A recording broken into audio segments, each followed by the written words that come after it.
Air evacuated its headquarters in Sheikh Jarrah in East Jerusalem, where it had operated since 1951, as well as a clinic in the Old City and multiple schools, including a vocational training center. The move came amid growing tensions between Israel and international organizations such as multiple UN bodies continue to raise concerns over the deteriorating humanitarian situation in Gaza and the West Bank. On the home scene, the Police Service Commission has mandated the immediate retirement of all senior police officers who have exceeded 35 years of service or are over 60. This directive comes amid debates surrounding the tenure of the Inspector General of Police, Kaide Egbetokun, who recently turned 60. However, the Nigerian Police Force and the Attorney General of the Federation have maintained that Egbetokun's continued stay in office is legally justified. In a statement issued today, the PSA's head of press and public relations, also Ikechukwu Ani, revealed that the commission reviewed its 2017 policy, which previously allowed officers to use their enlistment date instead of their initial appointment date. The PSA has now reversed this decision, aligning with Public Service Rule number 020908, which mandates retirement once an officer reaches either 35 years of service or 60 years of age. He further explained that the Commission reconsidered its 2017 stance after determining it was inconsistent with public service regulations regarding length of service and retirement. Now, the Nigerian Army has said it is conducting an investigation into the killing of its personnel by a private vehicle which rammed into soldiers who were engaged in their routine morning exercise this morning in Lagos. Lieutenant Colonel Olabisi Olaleko Ayeni, Acting Deputy Director, Army Public Relations 81 Division Nigerian Army, confirmed the development in a statement. Headquarters 81 Division Nigerian Army wishes to inform the general public of a tragic incident that occurred this morning, Friday, 31 January 2025, during the biannual route march near Myong Barracks in Yaba, Lagos State. The route march, which is an Nigerian Army training exercise designed to enhance operational readiness, involved Nigerian Army formations across Lagos State. The exercise had earlier been announced on various media platforms to create public awareness. Tragically, a driver in a private vehicle recklessly ran into the participating troops, resulting in the death of a soldier, with others sustaining various degrees of injuries. The 81 Division Military Police, in conjunction with other relevant security agencies, are conducting a thorough investigation into the circumstances that led to the incident. The statement said the remains of the deceased soldier has been deposited in the mortuary, while the injured are currently receiving medical care at 68 Nigerian Army Reference Hospital, Yaba, Lagos. The General Officer commanding 81 Division Nigerian Army, Major General Farouk Mijinyawa, wishes to express his deepest condolences to the families of the deceased soldier while praying for the speedy recovery of the wounded. And still on the world news at 6, in a very recent development, in a situation has evolved where a civil rights group, International Society for Civil Liberties and Rule of Law Inter-Society, has accused security agencies and non-state actors of killing at least 180 persons in the southeast within December 2024 and January 2025. It also claimed that over 21 billion naira was extorted from the people of the southeast within the same period. In a statement issued by the organization on Thursday, it alleged killings, abductions, and disappearances aimed at violently seizing and pocketing billions of naira took the center stage during the Christmas and New Year celebrations. The statement was made available recently to the media, which was signed by Emeka, Board Chair, Inter-Society, Chinwe Umeche, Esquire, Head Democracy and Good Governance Program, Chidima Udebunam, Esquire, Head Campaign and Publicity, and Obianuju Joy Igboili, Esquire, Head Civil Liberties and Rule of Law. Inter-Society claimed that police and military seized at gunpoint and criminally pocketed 21.8 billion naira. Police 15 billion naira and military 6.8 billion naira from Southeast roadblock and barracks extortions in 2 months between December 2024 to January 2025. While providing further details, it alleged that Uga Junction and Atani Road naval checkpoints are most lucrative in Southeast. 600 million naira, 1 million naira per day, seized at gunpoint and criminally pocketed in 2 months from at least 10 extortion sources. Kidnappers seized 600 million naira from defenseless abductees in 20 days, that is between December 28th to January 18, and 1.2 billion naira in 2 months, between December 2024 to January 2025. 180 defenseless citizens killed in 2 months, 140 by armed non-state actors, and 40 others killed outside the law by military, police, and killer vigilantes.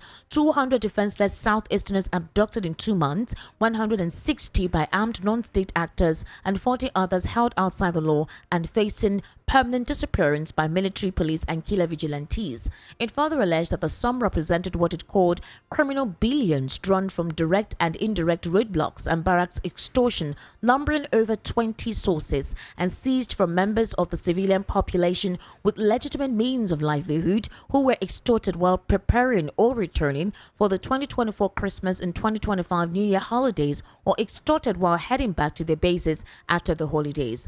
The findings, according to Society, were derived from detailed research and investigation on their findings contained in the Inter-Society's December 22, 2024 special international report themed Ocean of Innocent Blood Flowing in Eastern Nigeria. There are presently at least 300 direct military roadblocks, 500 patrol teams or indirect roadblocks mounted on southeast roads, with 98% of them engaging in direct and indirect roadblocks extortions using publicly procured assault rifles and their ammunition and patrol vans. These extortions and allied corrupt practices by some personnel are contrary to Section 108 of the Armed Forces Act of 2004, which prescribes 14 years jail term for any military personnel found involved in the offense of extortion. The report further found the average of 100,000 naira, which is illicitly pocketed daily by each of the military roadblocks, translating to 80 million naira daily from 800 military roadblocks and patrol teams in the southeast, or 2.4 billion naira per month and 4.8 billion naira per month in the past 2 months of December 2024 and January 2025. Meanwhile, the Minister for State Defense, Dr. Bello Muhammad Matawali, has issued a warning to former Minister of Transportation, Rotimi Amechi, over his recent remarks concerning the leadership of President Bola Ahmed Tinubu. Amechi had declared that Nigerian politicians must steal, maim, and kill to remain in power. Amechi made the remark at the National Conference on Strengthening Democracy in Nigeria, held earlier this week, aimed at discussing pathways to good governance and political integrity in Nigeria. Matawali said Amechi's remarks are a dangerous attempt to radicalize the youth and destabilize national security. The defense minister warned against any attempt to mislead young Nigerians with a distorted narrative of violence and anarchy. Matawali also reminded Amechi that power is earned through democracy, not through intimidation, violence, or lawlessness. Matawali reiterated that President Tinubu's administration remains committed to upholding peace, democratic values, and national security. The defense minister also said that President Tinubu will secure a decisive victory in the 2027 presidential election. He urged Nigerians to place their trust in Tinubu's leadership and disregard the remarks of Amechi and his associates, whom he described as politically irrelevant and out of touch with the realities of national development. In a very recent development, the Northern Elders Forum and prominent Islamic scholar Sheikh Ahmed Gumi have condemned the arrest of a former director of the National Health Insurance Scheme, Yusuf Usman, by the Economic and Financial Crimes Commission, EFCC. In a statement issued by spokesman Abubakar Jika Jidere, NEF described the arrest as politically motivated. The forum claimed that the arrest aimed to suppress and oppress popular democratic voices that openly challenged the poor public policies of the administration of President Bola Tinubu.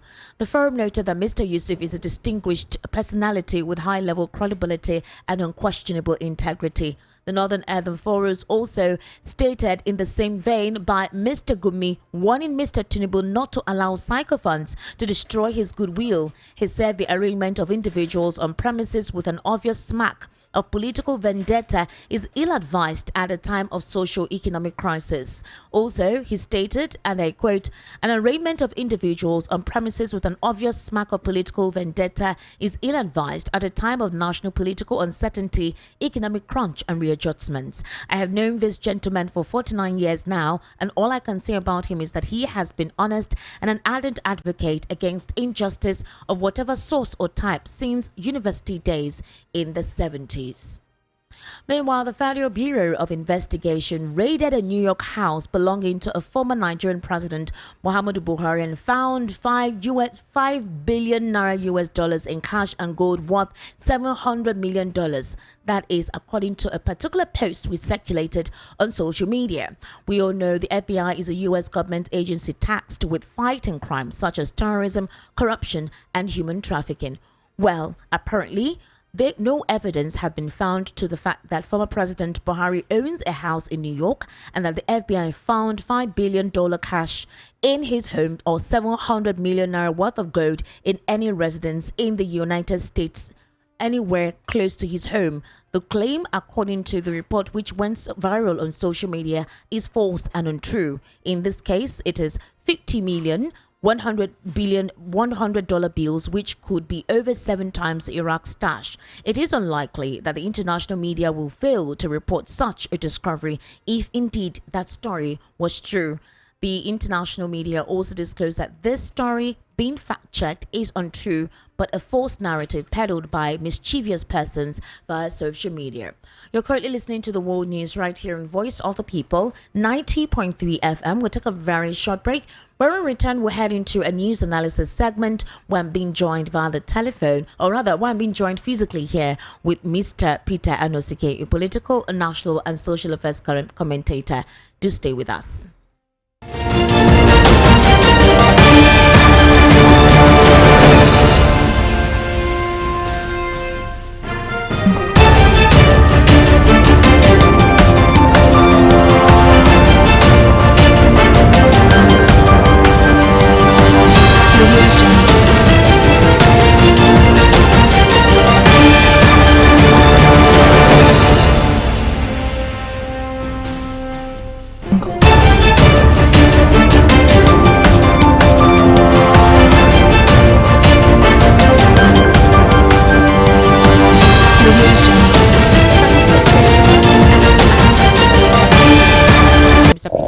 Thank you for joining us. Thank you for having me. I'm sure you saw me smiling a certain way when I was reading the story on Matawali, the defense minister, and at the same in the same breath, he uses to campaign for President Bola Ahmed Tinubu. Now, President Bola Ahmed Tinubu has not told us if indeed he intends to run in 2027.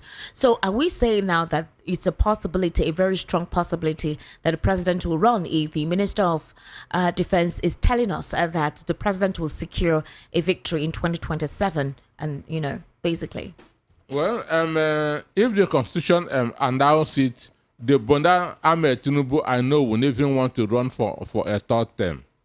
If the Constitution allows it? Sure. The president has not indicated any interest. He tells you that he said that this is his lifetime ambition.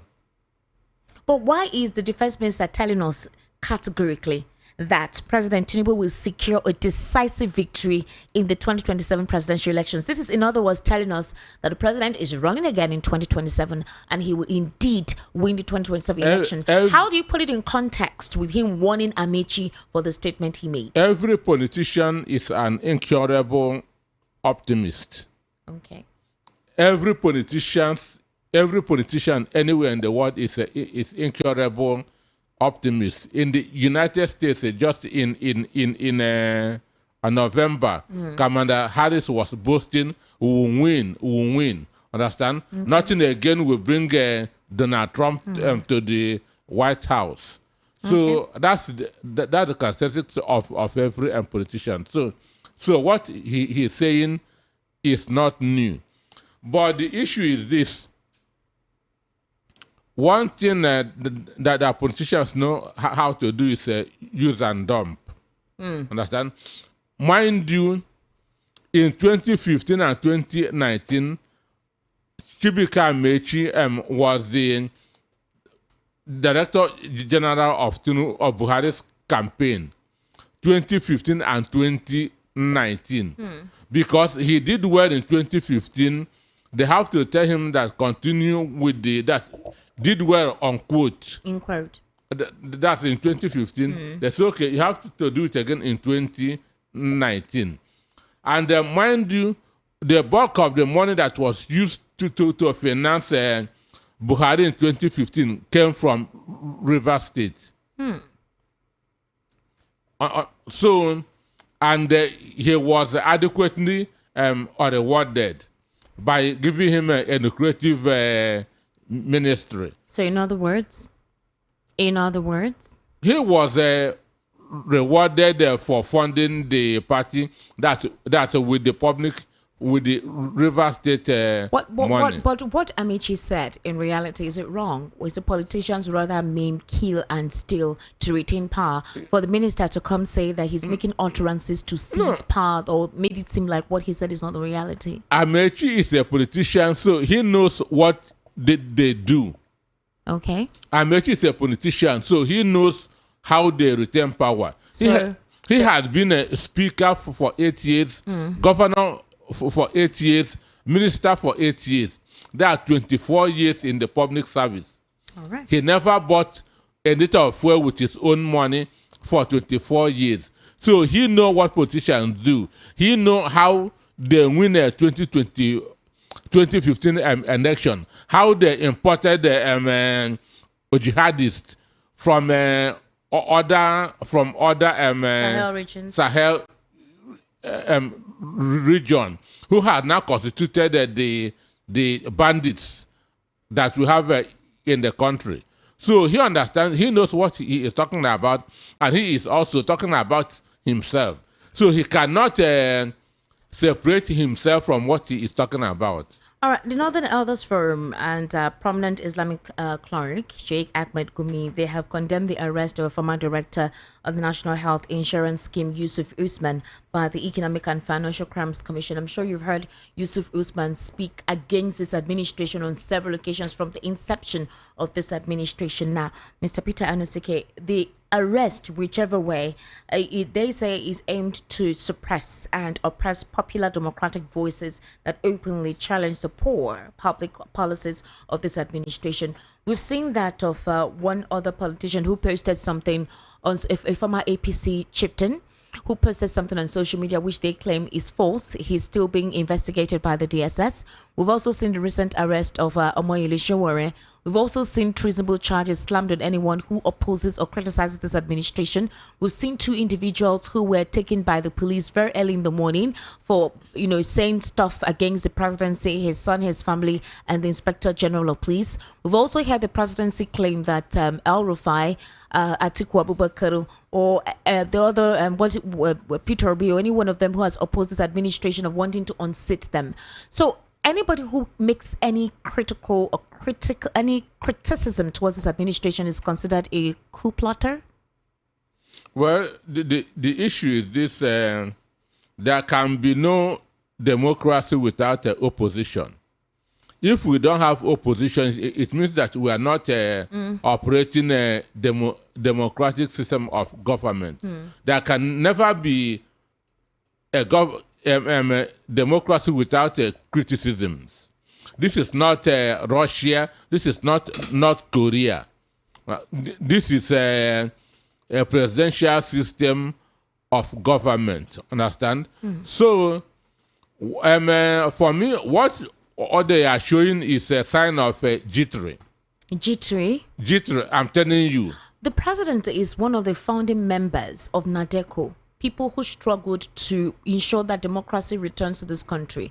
People who struggled to ensure that the voice of the people are heard. People who wanted independence from the military regime. He actually went on exile at some point when he was being sought after, his life to be taken. So how would an administration headed by somebody who was a founding member of an organization that was all about the right of the people be one to stifle any voice that criticizes or permits it whatsoever? That's what a politician do. When they cross a bridge, they break it. Understand? They don't always want to use what they use against other people to be used against them. Understand?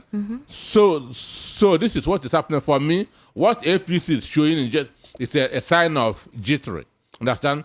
If you feel confident that other people are on your side, that you are doing the right thing, you have to shut the oppositions up with results. And understand me, with results, and not with threats. Understand me? So what they are showing to me, they are exhibiting a sign of fear, sign of jittery, that they don't want anybody to rock their boat. So you have an El Rufai currently who is part of an APC criticizing this administration. You have Atiku Abubakar, you have Peter Obi, you have Kwankwaso, you have Omoyele Sowore. All these are top persons known, right, in the polity, and even some National Assembly members. I'm sure you know Ali Ndume has criticized at some point. Most of these individuals, any one of them who says something that is in contrary to the belief of this administration, are we going to now say that at any point in time you may have to arrest the entire nation? Because that's what Atiku is actually saying. Atiku says so, that this government may imprison everybody. Understand? So they should start building more prisons, more correctional centers, or the other way, start showing a sign of competency, start showing sign of governance, which is not happening as we speak. All right, Mr. Peter Anozuke, let's look at a situation like this. This is from our NHIS head who was recently being apprehended by the EFCC. What were the financial misappropriations that he was into that wasn't, raised up earlier before he started criticizing this administration? Why didn't it come out earlier? Why now? Well, Nigerians are people who only complain when it is not favoring them. I don't understand. Most Nigerians complain when it is not favoring them. Who are the Nigerians complaining against him? Rotimi Amechi is complaining because he didn't get what he wants from this APC government. Okay. El Rufai is complaining because he was skimmed out. Okay. Understand me? So most Nigerian politicians complain when the system is not favoring them. And that's what the NHIS boss is doing, because he has been in government and he kept table manners.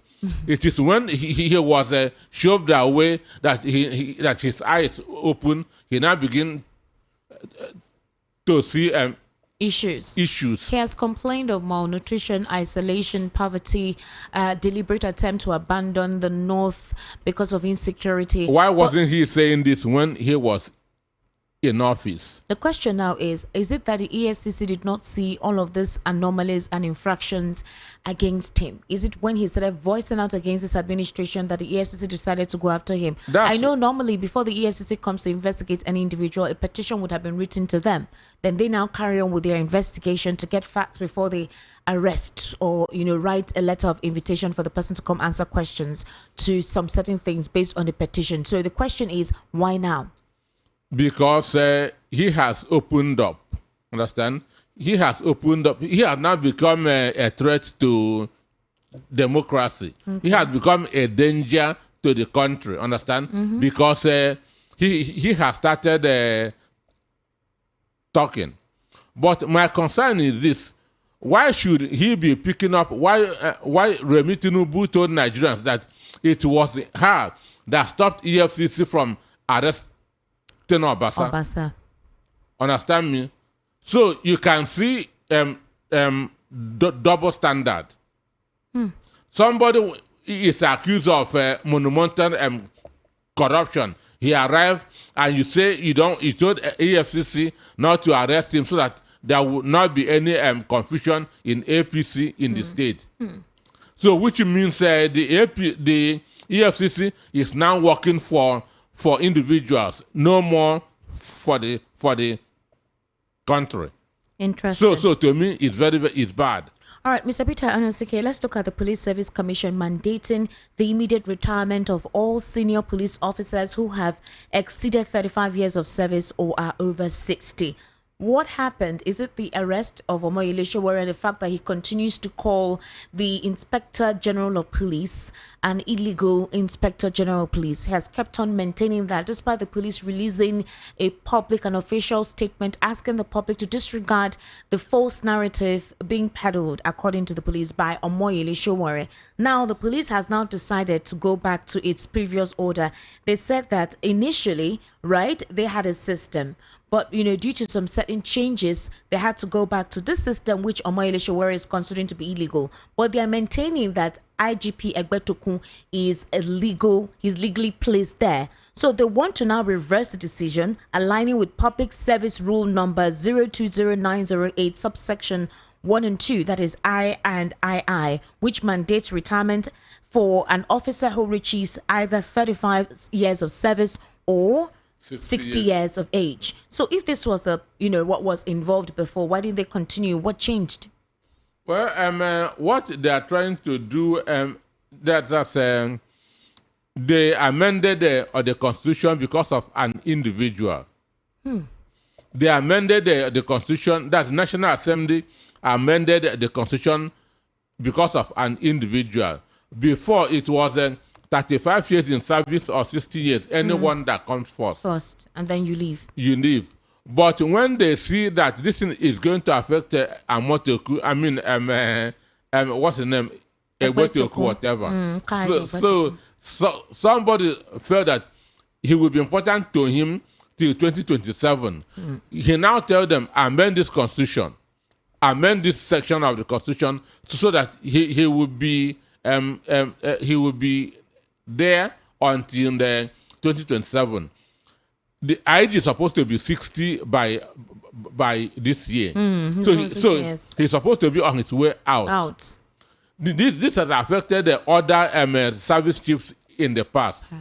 But what they did is to change the goalpost in the middle of a match. So, would you call this a good news that the Police Service Commission has mandated the immediate retirement? So are we saying that it includes Mr. Kaide Egbetoku?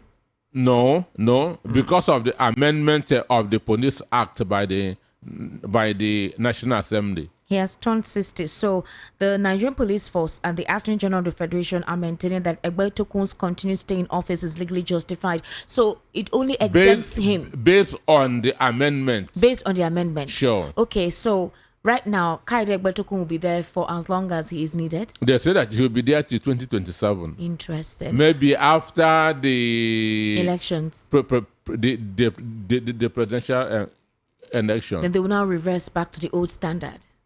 That's changing of the status quo because of an individual. This is interesting. This is very interesting, Mr. Peter Nosike.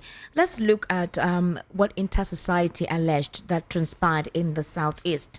And I was wowed when I read this report. And I'm waiting to hear what the Nigerian Army will say, whether it's going to be in contrary to what this report is saying.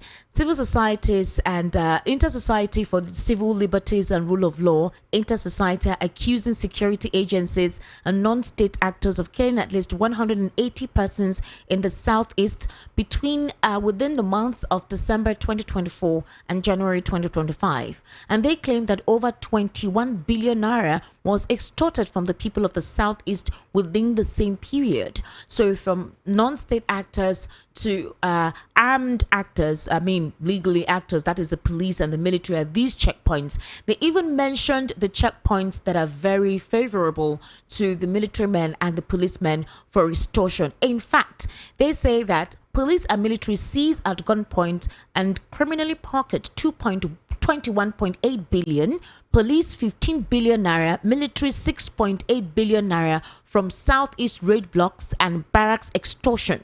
Now, the details is that in Uga Junction and Atani Road Naval Checkpoint. Uga and Atani. Uga and Atani, yes. Now, these checkpoints are most lucrative in the Southeast. 600 million naira, which is about 1 million naira per day, seized at gunpoint and criminally pocketed in 2 months from at least 10 extortion sources.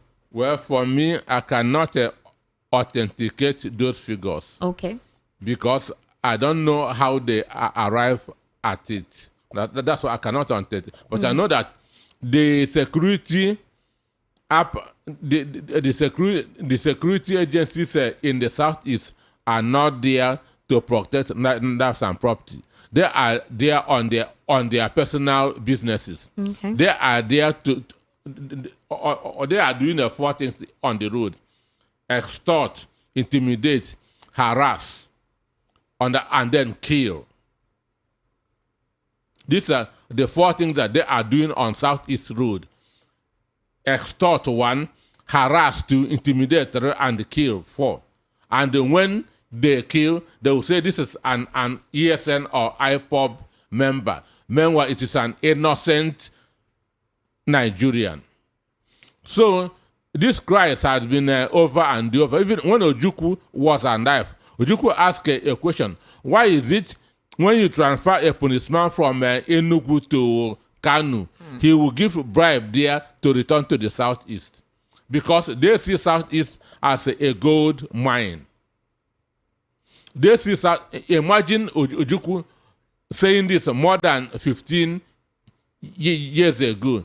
So the situation is getting worse and worse, and they don't want to do anything about it. You see a checkpoint here, not more than 50 years away. Atrocities will happen.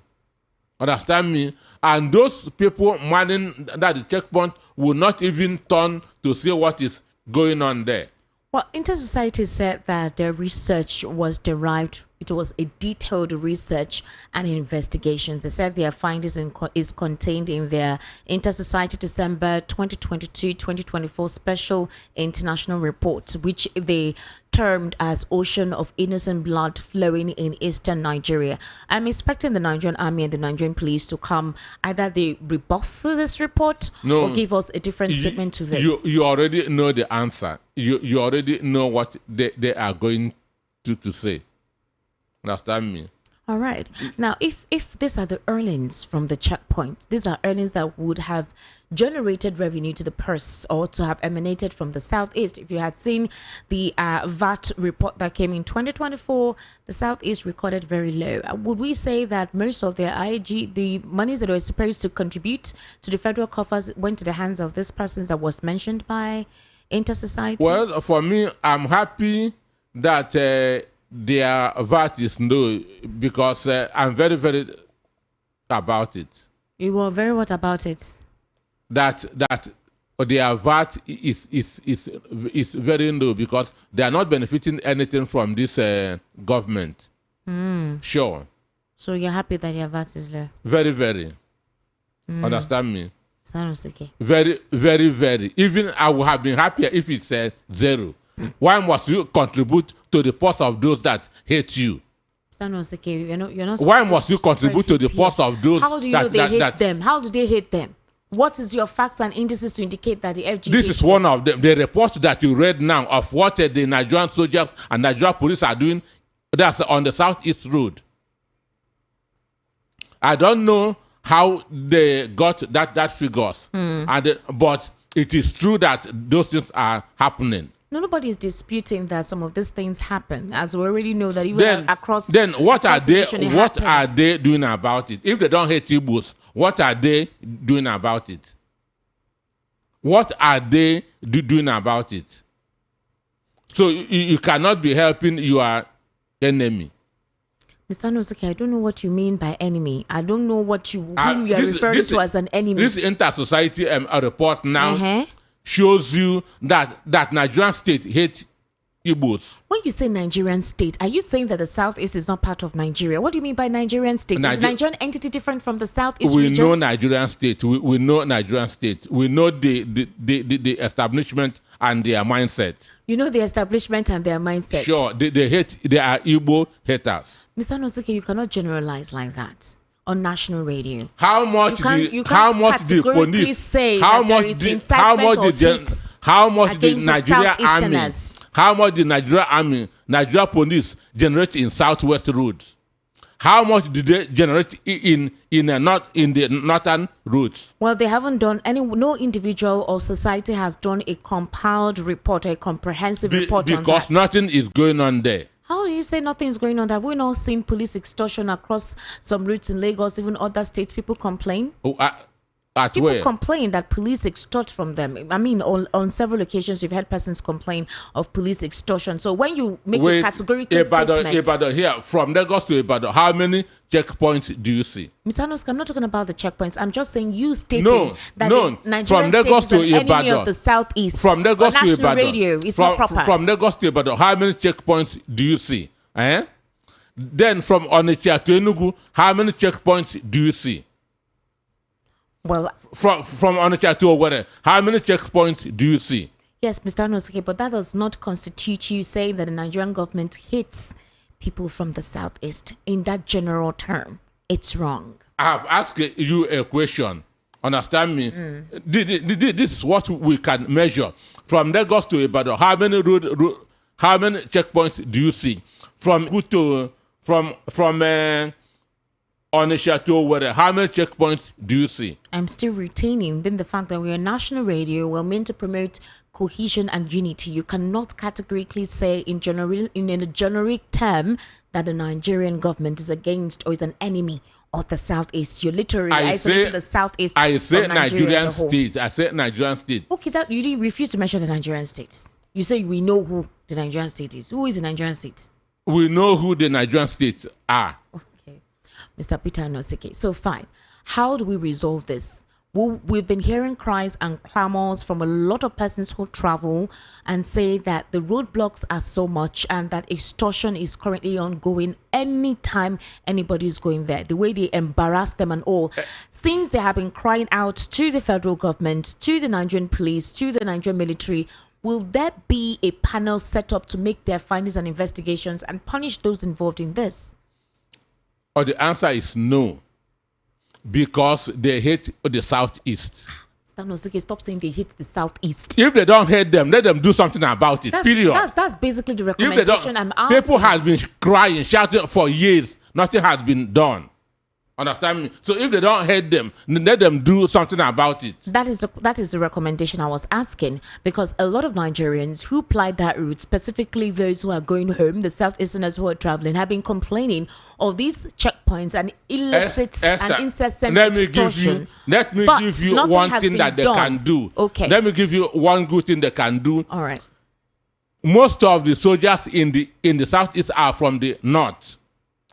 Most of the soldiers in the North are from the Southeast.